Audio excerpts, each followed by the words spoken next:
ओम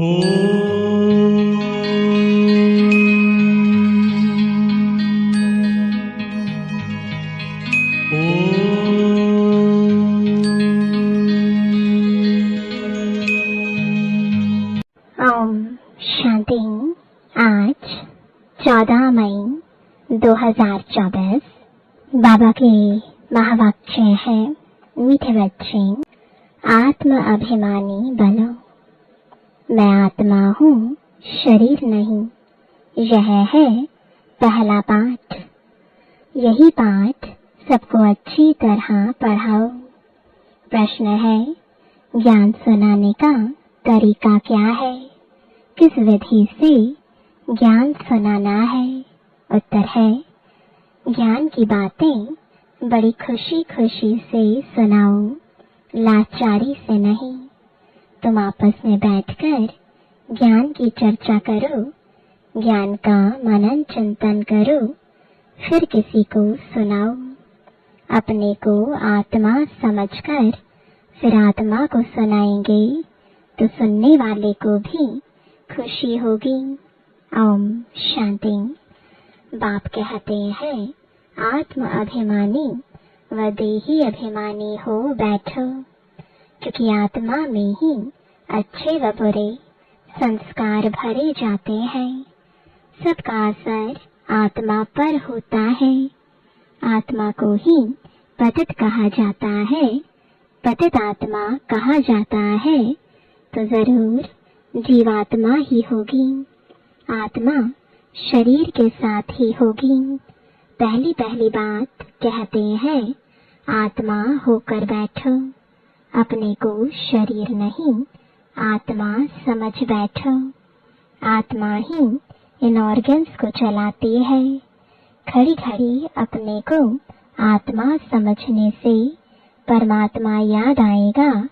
अगर देह याद आई तो देह का बाप याद आएगा। इसलिए बाप कहते हैं, आत्म अभिमानी बनो। बाप पढ़ा रहे हैं, यह है पहला पाठ। तुम आत्मा अविनाशी हो, शरीर विनाशी है। हम आत्मा है, यह पहला शब्द याद नहीं करेंगे तो कच्चे पड़ जाएंगे।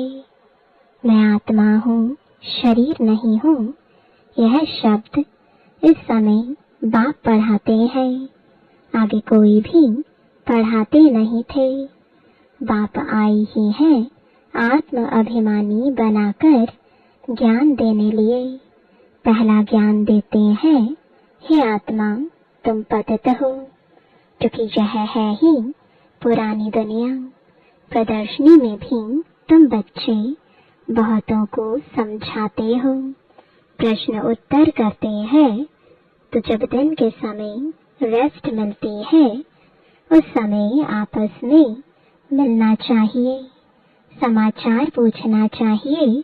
किसने क्या क्या प्रश्न पूछे, हमने क्या समझाया, फिर उनको समझाना है। फिर उस पर ऐसे नहीं ऐसे समझाना चाहिए। समझाने की युक्ति सबकी एक नहीं होती। मूल बात है, अपने को आत्मा समझते हो या देह, दो बाप भी सबके हैं जरूर। जो भी देहधारी है उनका लौकिक बाप भी है, पारलौकिक भी है। हद का बाप तो कॉमन है। यहाँ तुमको मिला है बेहद का बाप। वह हम आत्माओं को बैठ समझाते हैं। वह एक ही बाप भी है, टीचर भी है, गुरु भी है। यह पक्का कर देना चाहिए। जब तुम किसको समझाते हो, जो तुमसे प्रश्न पूछते हैं, उस पर आपस में बैठना चाहिए। जो होशियार है उनको भी बैठना चाहिए। तुमको टाइम मिलता है दिन के समय।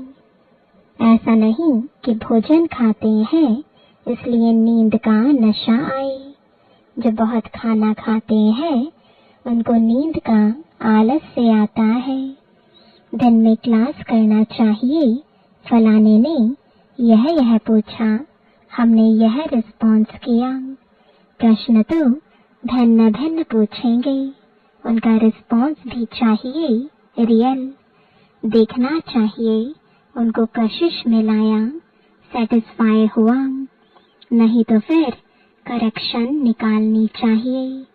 जो होशियार है उनको भी बैठना चाहिए। ऐसे नहीं खाना खाया जल्दी नींद आए। देवताएं खाना बहुत थोड़ा खाते हैं, क्योंकि खुशी है ना, इसलिए कहा जाता है खुशी जैसी खुराक नहीं। तुम बच्चों को अथाह खुशी होनी चाहिए। ब्राह्मण बनने में बड़ी खुशी है। ब्राह्मण बनते ही तब है जब उनको खुशी मिलती है। देवताओं को खुशी है ना, क्योंकि उन्हों के पास धन महल आदि सब कुछ है, तो उन्हों के लिए खुशी ही काफी है। खुशी में खाना भी बहुत थोड़ा सूक्ष्म खाएंगे। यह भी एक कायदा है। जास्ती खाने वाले को जास्ती नींद आएगी। जिसको नींद का नशा होगा वह किसको समझा भी नहीं सकेंगे। जैसे लाचार, यह ज्ञान की बातें तो बड़ी खुशी से सुननी सुनानी चाहिए। समझाने में भी सहज होगा। मूल बात है बाप का परिचय देना। ब्रह्मा को तो कोई जानते नहीं। प्रजापिता ब्रह्मा है, ढेर की ढेर प्रजा है। यह प्रजापिता ब्रह्मा कैसे होगा, इस पर बहुत अच्छी रीति समझाना है। बाप ने समझाया है। इनके बहुत जन्मों के अंत के भी अंत में वानप्रस्थ अवस्था में मैं प्रवेश करता हूँ। नहीं तो रथ कहाँ से आए। रथ गाया हुआ ही शिव बाबा के लिए है। रथ में कैसे आते हैं उसमें मूझते हैं। रथ तो जरूर चाहिए। श्री कृष्ण तो हो ना सके तो जरूर ब्रह्मा द्वारा समझाएंगे। ऊपर से तो नहीं बोलेंगे। ब्रह्मा कहाँ से आया, बाप ने सुनाया है। मैं इनमें प्रवेश करता हूँ। जिसने पूरे 84 जन्म लिए हैं, यह खुद नहीं जानते, मैं सुनाता हूँ। श्री कृष्ण को तो रथ की दरकार ही नहीं। श्री कृष्ण कहने से फिर तो भागीरथ गुम हो जाएगा। श्री कृष्ण को भागीरथ नहीं कहा जाता। उनका तो पहला जन्म है प्रिंस का। तो बच्चों को अंदर में विचार सागर मंथन करना चाहिए। यह तो बच्चे जानते हैं, वह बातें तो नहीं है जो शास्त्रों में लिख दी है। बाकी यह तो ठीक है, विचार सागर मंथन किया हुआ कलश लक्ष्मी को दिया है। उसने फिर औरों को अमृत पिलाया, तब स्वर्ग के गेट खुले। परंतु परमपिता परमात्मा को तो विचार सागर मंथन करने की दरकार ही नहीं। वह तो बीज रूप है, उनमें नॉलेज है, वही जानते हैं। तुम भी जानते थे। अभी यह अच्छी रीति समझाना जरूर है। समझने बगैर देवता पद कैसे पाएंगे। बाप समझाते हैं आत्माओं को रिफ्रेश करने लिए, बाकी तो कुछ भी जानते नहीं। बाप आकर समझाते हैं, अभी तुम्हारा लंगर भक्ति मार्ग से उठा, अब ज्ञान मार्ग में चला है। बाप कहते हैं, मैं तुमको जो ज्ञान देता हूँ वह प्राय लोप हो जाता है। एक है निराकार, दूसरा है साकारी बाप। समझाया तो बहुत अच्छा जाता है, परंतु माया ऐसी है जो कशिश कर गंध में ले जाती है। पतित बन पड़ते हैं। बच्चे तुम काम चिता पर चढ़ एकदम कब्रिस्तान में आ गए हो। फिर यहाँ ही परस्तान होगा जरूर। आधा कल्प परस्तान चलता है, फिर आधा कल्प कब्रिस्तान चलता है। अभी सब कब्र दाखिल होने हैं। सीढ़ी पर भी अच्छी रीति समझा सकते हो। यह है ही पतित राज्य, इसका विनाश जरूर होना है। इस धरनी पर अभी कब्रिस्तान है, फिर यही धरनी चेंज हो जाएगी, अर्थात आयरन एज्ड से गोल्डन एज्ड दुनिया होगी। फिर दो कला कम होगी, तत्वों की भी कला कम होती जाती है, तो फिर उपद्रव मचाते हैं। तुम सभी को अच्छी रीति समझाते हो, अगर नहीं समझते तो गोया कौड़ी मिसल है, कोई वैल्यू नहीं है। यह वैल्यू तो बाप बैठ बतलाते हैं। गाया भी जाता है हीरे जैसा जन्म अमोलक। तुम भी पहले बाप को नहीं जानते थे, तुम कौड़ी जैसे थे। अभी बाप आकर हीरे जैसा बनाते हैं।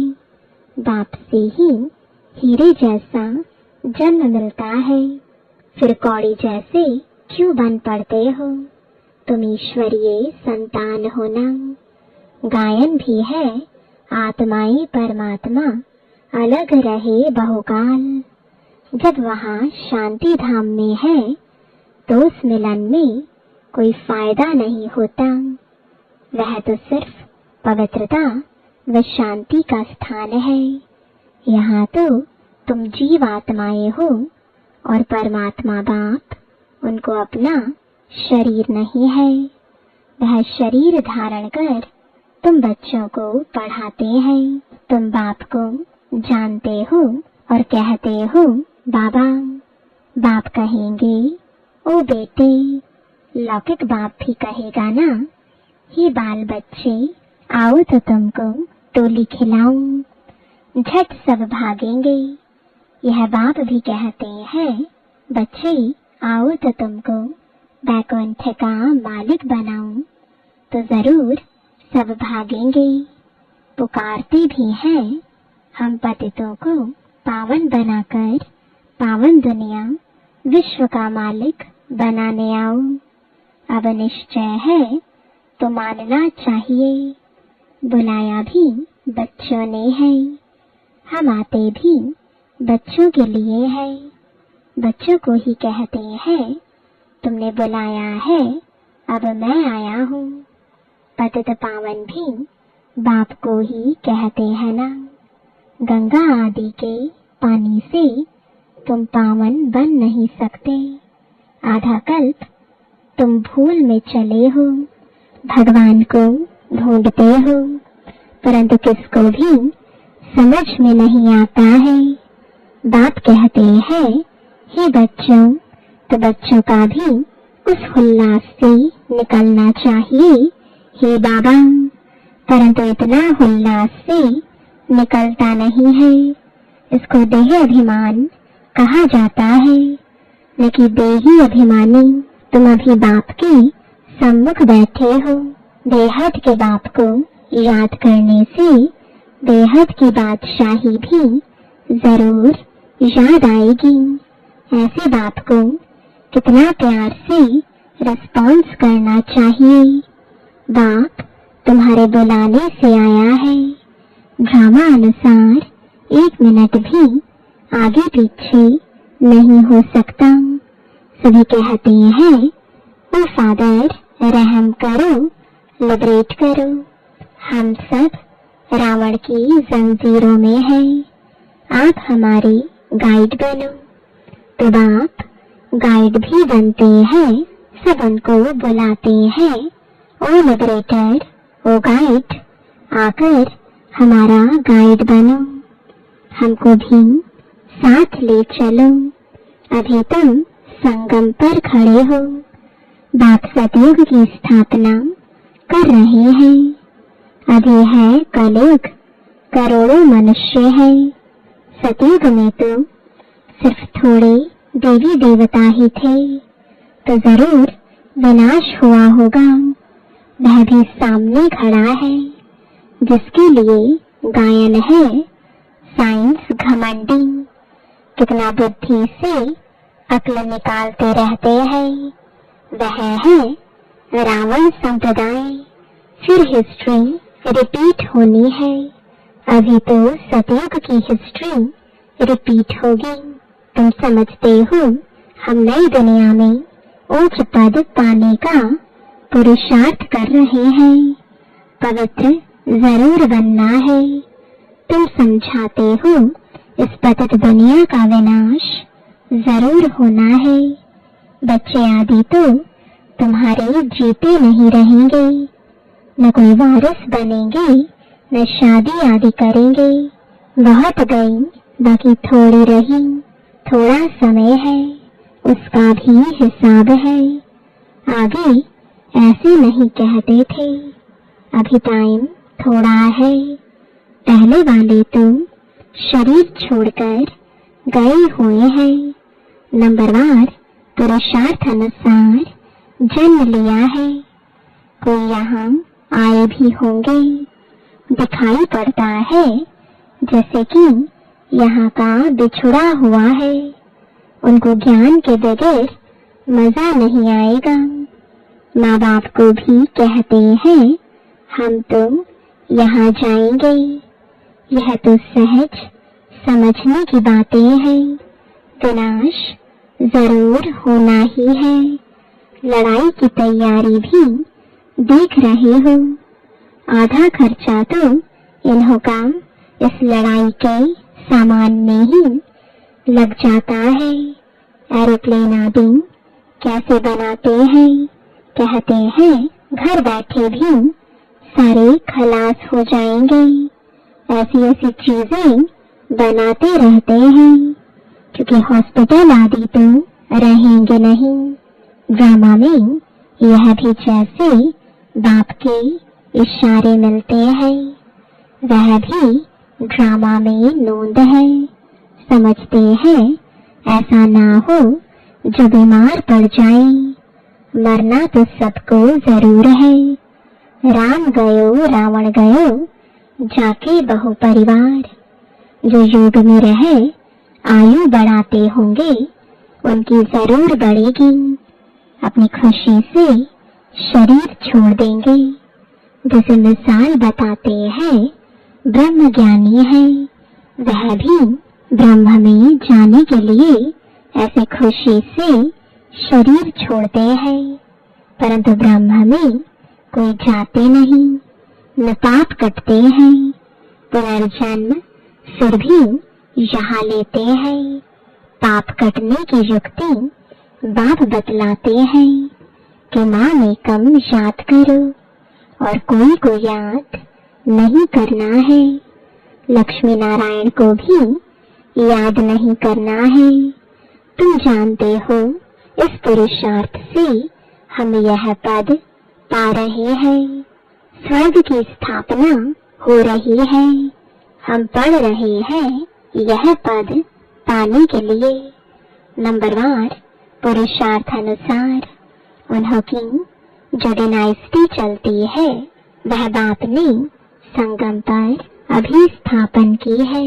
तुम भाषण भी ऐसा करो जो एक्यूरेट किसी की भी बुद्धि में बैठ जाए। इस समय हम ईश्वरीय संप्रदाय और प्रजापिता ब्रह्मा की मुख वंशावली भाई बहन है। हम आत्माएं सब भाई भाई हैं। ब्रह्मा कुमार कुमारियों की शादी होती नहीं। यह भी बात समझाते हैं कैसे गिर पड़ते हैं। काम अग्नि जलाती है परंतु डर रहता है एक बार हम गिरा तो की कमाई चट हो जाएगी। काम से हारा तो पद भ्रष्ट हो जाएगा। कमाई कितनी बड़ी है।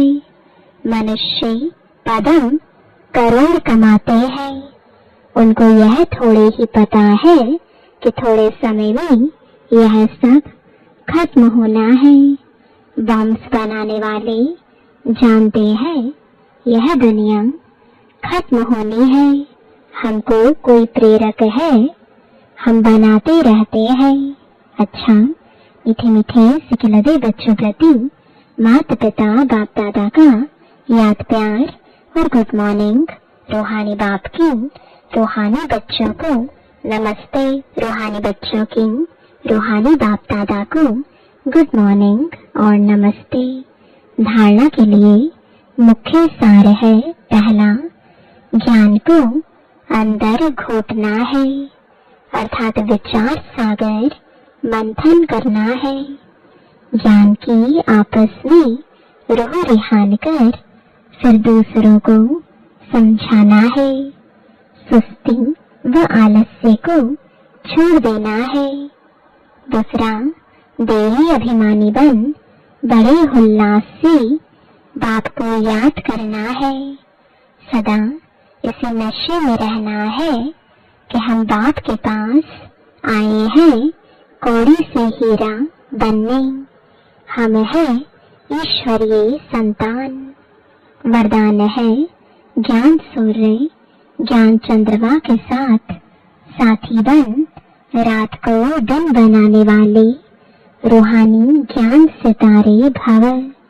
जैसे वह सितारे रात में प्रकट होते हैं, ऐसे आप रूहानी ज्ञान सितारे, चमकते हुए सितारे भी ब्रह्मा की रात में प्रकट होते हो। वह सितारे रात को दिन नहीं बनाते, लेकिन आप ज्ञान सूर्य ज्ञान चंद्रमा के साथ साथी बन रात को दिन बनाते हो। वह आकाश के सितारे हैं, आप धरती के सितारे हो। वह प्रकृति की सत्ता है, आप परमात्म सितारे हो। जैसे प्रकृति के तारामंडल में अनेक प्रकार के सितारे चमकते हुए दिखाई देते हैं, ऐसे आप परमात्म तारामंडल में चमकते हुए रूहानी सितारे हो। स्लोगन है, सेवा का चांस मिलना अर्थात दुआओं से झोली भरना। ओम शांति।